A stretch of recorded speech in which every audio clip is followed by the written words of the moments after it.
Assalamualaikum warahmatullahi wabarakatuh. Yang terhormat Ibu Dr. Neti Herawati, SE, MSc AK, selaku dosen pengampu mata kuliah praktik audit. Pada kesempatan kali ini, kami dari kelompok 2 akan menjelaskan mengenai proses audit secara umum untuk memenuhi tugas akhir.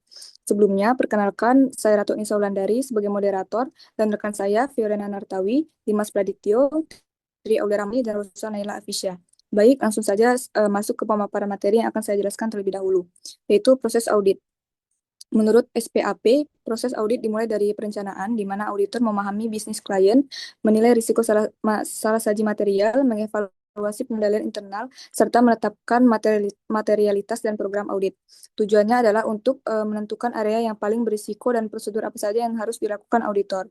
Tahap selanjutnya, auditor mengumpulkan bukti audit, mengevaluasi salah saji, dan menyusun laporan auditor independen sesuai SA 700 untuk memberikan opini apakah laporan keuangan telah disajikan secara wajar, seperti wajar tanpa pengecualian jika tidak ada masalah signifikan. Proses audit dijalankan dengan prinsip independensi dan objektivitas, sehingga hasilnya dapat dipercaya dan membantu perusahaan memperbaiki sistem serta meningkatkan keandalan laporan keuangan. Selanjutnya akan dijelaskan oleh rekan saya. Kepada Rosa, saya persilahkan.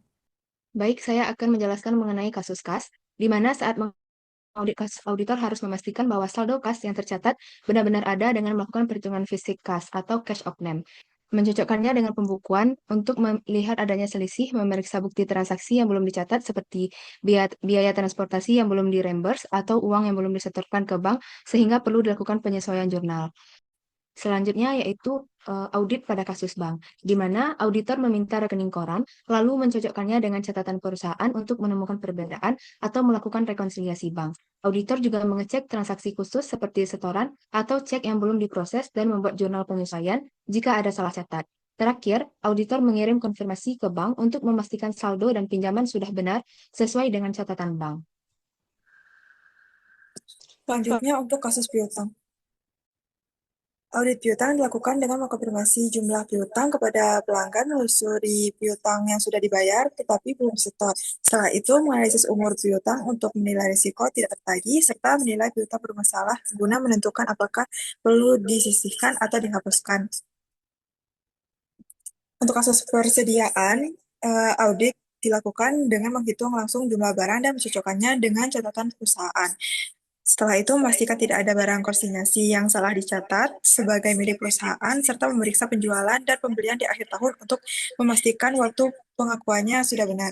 Auditor juga mengecek ketentuan FOB, apakah barang sudah menjadi milik perusahaan atau belum, dan memastikan metode pencatatan persediaan seperti FIFO atau LIFO digunakan secara konsisten sesuai kebijakan perusahaan.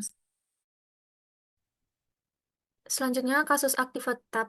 Audit aktiva tetap dilakukan dengan menelusuri bukti pembelian aset baru untuk memastikan dokumennya valid, menilai apakah pengeluaran harus dicatat sebagai aset atau beban, menghitung ulang penyusutan agar sesuai masa manfaat dan metode yang benar, serta memeriksa fisik aset untuk memastikan bahwa aset benar-benar dan digunakan pada perusahaan.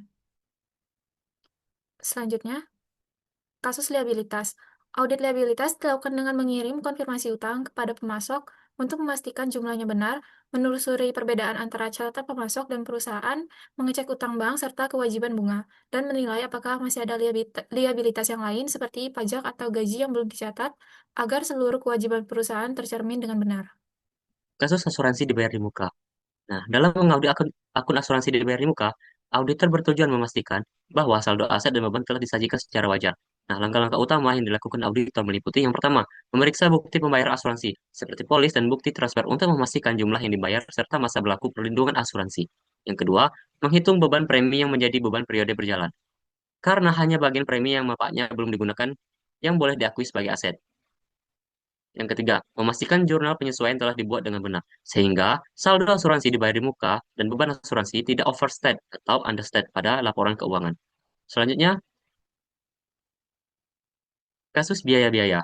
Nah, dalam mengaudit akun biaya-biaya, auditor fokus pada kelengkapan, ketepatan periode, dan klasifikasi pencatatan biaya. Prosedur utama yang dilakukan auditor antara lain, yang pertama, memeriksa biaya yang masih harus dibayar, untuk memastikan seluruh kewajiban biaya yang telah terjadi namun belum dibayar sudah dicatat sebagai liabilitas. Yang kedua, memastikan tidak ada biaya yang salah diklasifikasikan. Misalnya biaya operasional yang keliru dicatat sebagai aset atau akun lainnya. Yang ketiga, menilai ketepatan periode pencatatan biaya. agar biaya diakui pada periode terjadinya sesuai prinsip akrual. Yang keempat, memastikan pajak dan kewajiban lain yang belum dibayar telah dicatat, sehingga laporan keuangan mencerminkan kewajiban perusahaan secara wajar. Baik, itulah tadi pemaparan materi dari kelompok kami.